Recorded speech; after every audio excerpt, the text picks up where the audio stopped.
8वी विषय भूगोल। नमस्कार सर्व विद्यार्थी मित्रांनो। या ठिकाणी आता 8वी मधला जो भूगोल विषय आहे त्यामधला आपला जो 5वा घटक आहे आपण तो बघणार आहोत, म्हणजे सागरी प्रवाह। याच्यापूर्वी आपण काही व्हिडिओच्या माध्यमाच्या द्वारे अनेक घटक या ठिकाणी आपल्यापर्यंत मी पोहोचवण्याचा प्रयत्न केलेला आहे। त्याचप्रमाणे सागरी प्रवाह जो आपला 5वा घटक आहे तो सुद्धा व्हिडिओच्या माध्यमांच्या द्वारे, जेणेकरून ह्या लॉकडाऊनच्या काळामध्ये आपल्याला तो अभ्यासक्रम समजून घेता यावा, हा त्या ठिकाणी खास महत्त्वाचा उद्देश आहे। जेणेकरून आपलं कुठलंही नुकसान होऊ नये हे आद्य कर्तव्य समजून या ठिकाणी सागरी प्रवाह हा धडा मी व्हिडिओच्या माध्यमाच्याद्वारे आपल्याकडे पाठवत आहे।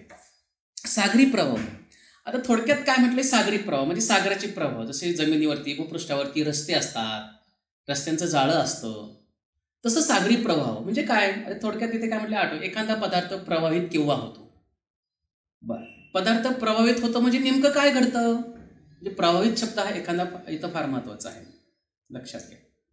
मग तो पदार्थ प्रवाहित होतो म्हणजे नेमकं काय होतं, आणि प्रवाह निर्मितीसाठी पदार्थातील कोणकोणत्या विसंगती कारणीभूत होतात। थोडक्यात एखादं उदाहरण त्यांनी इथे दिले की मोठा एक धातूचा ट्रे घ्या, इथं ट्रे घेतलेला आहे बघा, धातूचा म्हटलं ना, लक्षात घ्या। स्पिरिटचा दिवा घ्या, पाण्यावर तरंगत राहतील अशा टिकल्या, रंगीत चकत्या वगैरे ठेवा। म्हणजे साधा प्रयोग आहे तो, आपल्याला घरात सुद्धा करता येईल। ओके, आणि मग हा सगळं इथं प्रयोग केलेला आहे। मग इथं तो स्पिरिटचा दिवा पेटवलेला आहे, मग तो तापवला म्हणजे त्या ठिकाणी पाणी तापते त्या स्ट्रे मधलं। मग पाणी तापल्यानंतर बघा, धातूचा स्ट्रेवर ठेवून त्यात पाणी भरावे, पाणी थोडं स्थिर झाल्यावर त्यात रंगीत चकल्या वगैरे इथं टिकल्या वगैरे असं एक साधा घरगुती प्रयोग सहज करता येईल असा आहे, हा इथे या ठिकाणी आपल्याला दाखवलेला आहे। मग त्याचं निरीक्षण आपण त्या ठिकाणी करायचंय। आणि मग निरीक्षण केल्यानंतर चकत्यांच्या निरीक्षणामधून काय समजलं, पाण्याच्या तापमानामध्ये वाढ होताना पाण्यात कोणते बदल घडून दिसतात का, ही काही कोणी सांगायची गरज नाही। प्रत्यक्ष तुमच्या डोळ्यांनी ही कृती करून प्रत्यक्ष डोळ्यांनी तुम्ही याचा अनुभव घेऊ शकतात, निरीक्षण त्या ठिकाणी करू शकतात, आणि त्यातून निष्कर्ष तुम्ही काढू शकतात। अतिशय छान आणि सोपी गोष्ट आहे। आणि मग या चकत्यांच्या हालचाली कशा होत आहेत, यातून कोणते निष्कर्ष काढता येईल। मग पृथ्वीवर सुद्धा अशा क्रिया कुठे होतात का, तर होतात। अशा क्रिया कोणकोणत्या कारणांनी होतात, तिची कारणं काय या ठिकाणी। मग याचं जर आपण एकंदर ह्या प्रयोगाचा अभ्यास केला तर त्याच्यावर आपल्याला भौगोलिक स्पष्टीकरण समजून घेणं फार महत्वाचं आहे। मग हा प्रयोग केल्यानंतर तुमच्या असं लक्षामध्ये येणं फार महत्वाचं आहे, किंवा येईलच ते, कारण तुम्ही प्रत्यक्ष प्रयोग करताय, त्याचं निरीक्षण करतायत, अनुमान काढतायत की जसं पाण्याचं तापमान वाढू लागते तसं पाण्यातील टिकल्या किंवा त्या चकल्या एका ठिकाणून दुसऱ्या ठिकाणी जाऊ लागतात। मग तापमान जसे वाढते तशी पाण्याची घनता कमी होते। तापमान वाढल्यामुळे पाण्याची घनता कमी होते, त्यामुळे कमी तापमान असलेले पाणी जास्त तापमान असलेल्या पाण्याची जागा घेते। काही वेळानंतर टिकल्या चकत्या वर्तुळाकार दिशेने अगदी प्रवाहित होतात, फिरतात त्या गोल गोल। पाण्याच्या प्रवाहामुळे या चकत्यांची हालचाल होते, लक्षात घ्या। इसवी सन 1992 मध्ये पॅसिफिक महासागरामध्ये एक अजब घटना घडली। मला माहिती असेल की एक मालवाहू जहाज हाँगकाँग मधून अमेरिकेकडे निघाले। ज्यावेळेस ते जहाज पॅसिफिक महासागरातून प्रवास करत होतं, आणि प्रवास करत असताना हवाई बेटाजवळ या जहाजातील खेळणी भरलेला एक कंटेनर महासागरात कोसळला आणि फुटला। आता या कंटेनरमध्ये त्यावेळेस सुमारे 28,000 रबरी खेळणी महासागराच्या पाण्यावरती तरंगू लागल्या। ही जी घटना घडली ती 10 जानेवारी 1992 मध्ये घडली। आता यातला एक अजब प्रकार त्या ठिकाणी पाहायला मिळाला की 10 महिन्यांनी म्हणजे 16 नोव्हेंबर 1992 घटना घडली, 10 जानेवारी 1992, आणि त्या घटनेचा पुढचा प्रकार आपल्याला पाहायला मिळाला 10 महिन्यांनी म्हणजे 16 नोव्हेंबर 1992 रोजी। याच्यातली काही खेळणी चक्क अलास्काच्या किनाऱ्यापर्यंत पोहोचली। घटना कुठे? महासागरात घडली, आणि त्या सगळ्या घटना, त्या खेळणी अगदी किनाऱ्यापर्यंत पोहोचल्या 10 महिन्यामध्ये, अलास्काच्या किनाऱ्यापर्यंत पोहोचल्या। जी काही खेळणी बेरिंगची सामुद्रधुनी पार करत इसवी सन 2000 पर्यंत आर्क्टिककडे वाहत गेली। त्यातलीच काही खेळणी आर्क्टिक महासागरातून अंटलांटिक महासागरात वाहत येऊन त्यांच्यासोबतची काही खेळणी अंटलांटिक महासागरात वाहत येऊन इसवी सन 2003 मध्ये 92ची घडलेली घटना आहे, 2003 मध्ये अमेरिकेच्या पूर्व किनाऱ्यावरती पोहोचली। तर काही खेळण्यांनी इसवी सन 2007 पर्यंत चक्क युरोपचा पश्चिम किनारा गाठला। हा इकडे युरोप खंड आहे, हा युरोपचा पश्चिम किनारा। जानेवारी मध्ये ही घटना घडली, समोर नकाशात बघा। 95 मध्ये पर्यंत हे सगळ्या गोष्टी, नोव्हेंबर 92 मध्ये इकडे, ताकोबामध्ये 1996 मध्ये, परत इकडे इसवी सन 2000 ते 2003 पर्यंत इकडं दक्षिण अमेरिकेमध्ये सुद्धा। बघा हाँगकाँग शहरामध्ये, इकडे आपला भारत देश, इकडे उत्तर अमेरिका, दक्षिण अमेरिकामध्ये हा घडलेला म्हणजे सागर तळातील खेळण्याच्या वितरणाचा हा नकाशा, म्हणजे कुठपर्यंत ते पोहोचले लक्षामध्ये येतं. आणि म्हणून हवाई बेटाजवळ काही खेळणी ऑस्ट्रेलियाच्या खंडाकडे सुद्धा वाहत गेली. हे बघा खेळण्यातील काय जे काही बदक वगैरे दाखवता येतं आपल्याला. मग खेळण्याचा हा प्रवास कशामुळे झाला असावा हे तुमच्या लक्षामध्ये येईल. त्यामध्ये आपण भौगोलिक स्पष्टीकरण बघूया. सागरी जलाच्या हालचालीचे आधारे दोन भाग केले आहेत. समुद्र सपाटीपासून 500 मीटर आणि -500 पेक्षा जास्त खोल. यामध्ये या ठिकाणी समुद्र सपाटीपासून 500 मीटर खोलीपर्यंत भाग हा वरचा थर मानला जातो आणि या खोलीपर्यंत सूर्यकिरणाची उष्णता पोहोचू शकते. आणि मग या विभागातील सागरी जलांची हालचाल मुख्यतः तापमान आणि साक्षरता यामुळे होते. ग्रही वाऱ्यांमुळे सागर जलाला गती प्राप्त होते त्या पाण्याला. क्षितिजा समांतर पृष्ठीय सागरी प्रवाह. आता पृष्ठभागावरील प्रवाहातून महासागरातील 10% पाणी वाहते आणि सागर पृष्ठपासून 500 मीटरपर्यंतचे प्रवाह पृष्ठभागावरील किंवा पृष्ठीय प्रवाह समजले जातात. आणि म्हणून या प्रवाहातून होणारा पाण्याचा विसर्ग स्वेट या एककामध्ये मोजला जातो आणि एक स्वेट म्हणजे 10⁶ घनमीटर प्रति सेकंद विसर्ग असतो. आणि सागर जलाची क्षितिज समांतर हालचाल ही उष्ण आणि शीत प्रवाहाच्या स्वरूपात होते. विषुववृत्तापासून ध्रुवाकडे आणि ध्रुवापासून विषुववृत्ताकडे हे प्रवाह वाहतात आणि हे प्रवाह मोठ्या प्रमाणावर ग्रही वाऱ्यांमुळे दूर अंतरापर्यंत ढकलले जातात. त्यामुळे महासागराचे पाणी विषुववृत्तापासून दोन्ही ध्रुवाकडे तेथून पुन्हा विषुववृत्ताकडे असे प्रवाहित होते. 5.4 आकृतीमधला जो नकाशा आहे त्याचा अभ्यास केला तर हा नकाशा या सगळ्या प्रश्नांची उत्तरं देईल. बघा सागरी प्रवाह कसे हे प्रवाह वाहतात बघा, त्याची दिशा, बाणांची दिशा दाखवलेली बघा. इकडे अटलांटिक महासागरातले प्रवास, उत्तर अटलांटिक महासागर, इकडे आपल्या हिंदी महासागर, म्हणजे असे सागरी प्रवाह. जे लाल रंगाने आहे ते उष्ण प्रवाह आणि जे निळ्या रंगाने आहे ते शीत प्रवाह दाखवलेले आहे. म्हणजे सागरी प्रवाहाचे मुख्य प्रकार दिसतात, म्हणजे उष्ण सागरी प्रवाह, शीत सागरी प्रवाह हे लक्षामध्ये येतं. विषुववृत्ताकडून ध्रुवाकडे वाहणारे प्रवाह कोणत्या प्रकारचे असतात हे लक्षात येतं. ध्रुवीय प्रदेशाकडून विषुववृत्ताकडे वाहणारे प्रवाह कोणत्या प्रकारचे आहेत. सागरी प्रवाह वर्तुळावर फिरताना त्यांच्या दिशेत उत्तर आणि दक्षिण गोलार्धात कोणता फरक दिसतो. हे सगळ्याची या आकृतीवरून तुम्हाला निरीक्षण करून त्याची सहज उत्तरं लक्षामध्ये येतात. आता याचं भौगोलिक स्पष्टीकरण म्हटलं तर सागरी प्रवाह प्रामुख्याने सागराच्या तापमानावर अवलंबून असतात, साक्षरतेवरती अवलंबून असतात, घनता आणि ग्रही वारे यामुळे निर्माण होतात. म्हणजे ही सागरी प्रवाह जे प्रामुख्याने सागराचं जे तापमान असतं त्या तापमानामुळे, साक्षरता, घनता असे ग्रही वारे यामुळे निर्माण होतात. हे आपण तर याच्या अगोदरच अभ्यासले आहेत. म्हणजे याबरोबर पुढील काही कारणेही सागरी प्रवाहाच्या वाहण्याची दिशा किंवा काही वेग याला कारणीभूत त्या ठिकाणी असतात. पृथ्वीचे परिवलन हे तर आपण शिकलो यापूर्वी. आता पृथ्वीचे परिवलन यामध्ये आपण बघत असताना पृथ्वीच्या परिवलनामुळे उत्तर आणि गोलार्धात सागरी प्रवाह घड्याळाच्या काटेच्या दिशेने फिरतात. म्हणजे घड्याळाच्या काट्याचा दिशा तुम्हाला माहिती कशी फिरते. म्हणजे पृथ्वीच्या परिवलनामुळे उत्तर गोलार्धामधले सागरी प्रवाह घड्याळाच्या काट्याच्या दिशेने फिरतात, तर तेच दक्षिण गोलार्धात घड्याळाच्या काट्याच्या विरुद्ध दिशेने फिरतात. बघा हे इथे तुम्हाला दिसत उत्तर ध्रुव आणि दक्षिण ध्रुव बघा, म्हणजे विरुद्ध गोष्टी तुम्हाला इथं लक्षामध्ये येतात.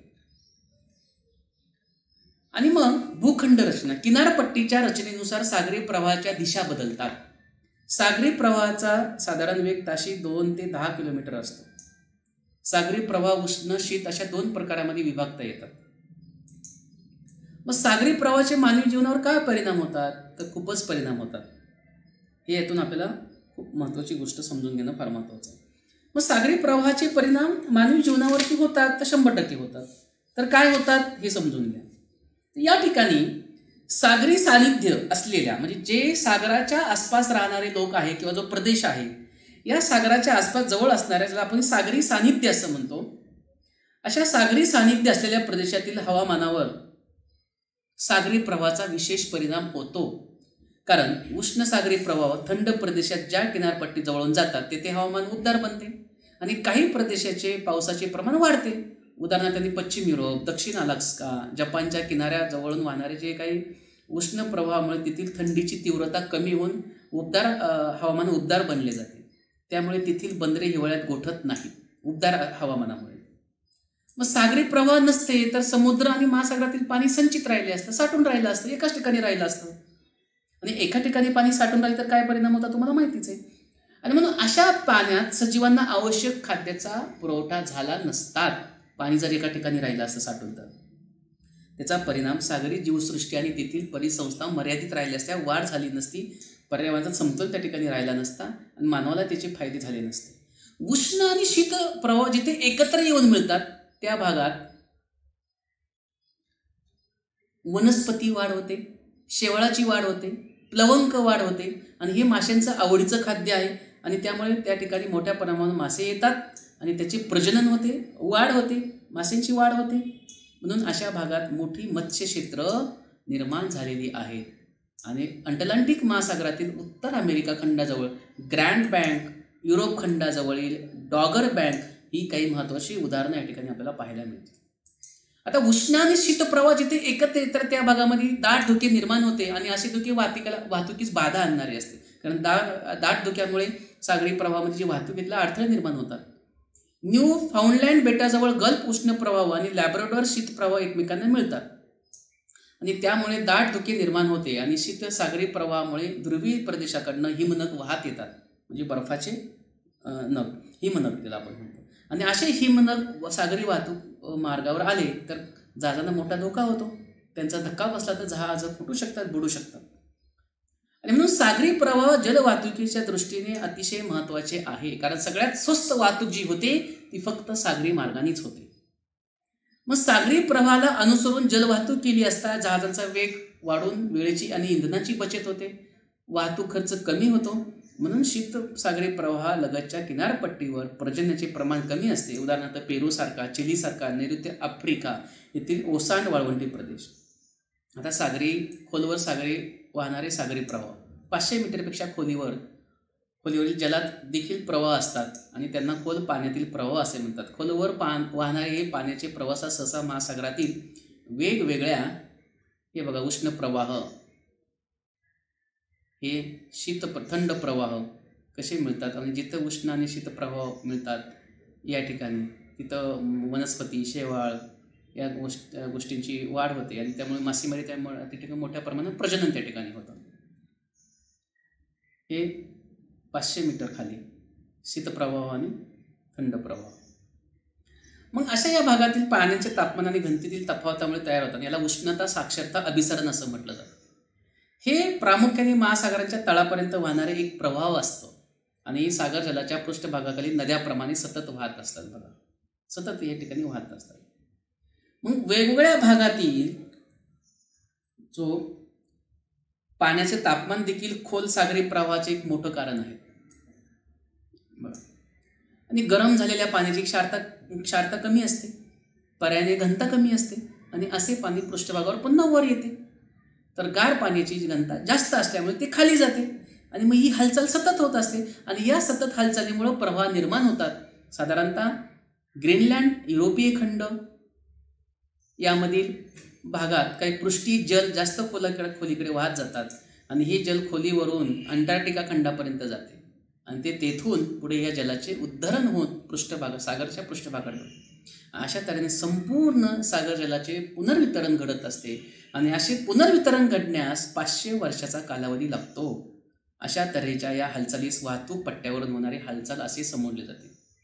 आता हे सगळं होत असताना खोल सागरी प्रवाहाचे महत्त्व काय आहे, त्याचा काय फायदा आपल्याला होतो? तर खोल सागरी प्रवाहाचे महत्त्व या ठिकाणी समजून घेताना लक्षात येतं की उष्णता आणि क्षारता यांनी प्रेरित झालेल्या अभिसरणामुळे सागरी जलाची प्रचंड मोठ्या प्रमाणात हालचाल होते आणि या अभिसरणातून संपूर्ण सागरी जल पृष्ठ भागापासून तळाकडे, तळाकडून पृष्ठभागाकडे हलवलं जातं आणि मग अशा पृष्ठभागातील उष्ण जल तळाकडे, तर तळाकडे पोषक द्रव्यांनी समृद्ध व शीत जल पृष्ठाकडे नेले जाते. तर या ठिकाणी हे माहीत आहे का समजून घ्या, अटलांटिक महासागरामध्ये सर्गासो समुद्र हे एक सागरी प्रवाहाच्या चक्रीय आकृतिबंधामुळे तयार झालेला भाग आहे. कारण याच्या सीमांवर जमिनीचा भाग नसून केवळ वेगळ्या प्रवाहांनी हा सीमित झालेला आहे. मग सागरी प्रवाहाच्या चक्रीय आकृतिबंधामुळे महासागराच्या काही भागात अशी वैशिष्ट्यपूर्ण स्थिती निर्माण होते आणि अशा क्षेत्रांना ग्वायर्स असं म्हणतात. सर्गासुम नावाच्या सागरी गवतामुळे या भागात सर्गासो असेही नाव मिळाले आहे आणि त्यामुळे येथील सागर जल स्थिर असते आणि हा समुद्र 1100 किलोमीटर रुंद आणि 3200 किलोमीटर लांब आहे. दुसरी या ठिकाणी आपल्याला नेहमी लक्षात ठेवण्यासारखी गोष्ट या ठिकाणी सांगितलेली आहे ती म्हणजे सागरी प्रवाह किनाऱ्याच्या अगदी जवळून वाहत नाही. किनाऱ्या भागात तुम्हाला कधी सागरी प्रवाह वाहताना दिसणार, ती साधारणतः समुद्रपूड आणि जमिनीच्या अंध सीमेजवळून त्या ठिकाणी वाहतात. अधसीमेजवळून सागरी प्रवाहाचा वेग जरी कमी असला तरी त्याबरोबर वाहून नेले जाणारे जे पाणी आहे ते प्रचंड प्रमाणामध्ये असते आणि म्हणून पश्चिम वाऱ्यांच्या प्रभावाखाली म्हणजेच मध्य अक्षवृत्ताच्या आसपास सागरी प्रवाह पश्चिमेकडनं पूर्वेकडे वाहतात, मात्र विषुववृत्तावरील प्रभाव पूर्वेकडून पश्चिमेकडे वाहतात आणि यामुळे सागरी प्रवाहाचे चक्राकार आकृतिबंध तयार होतात.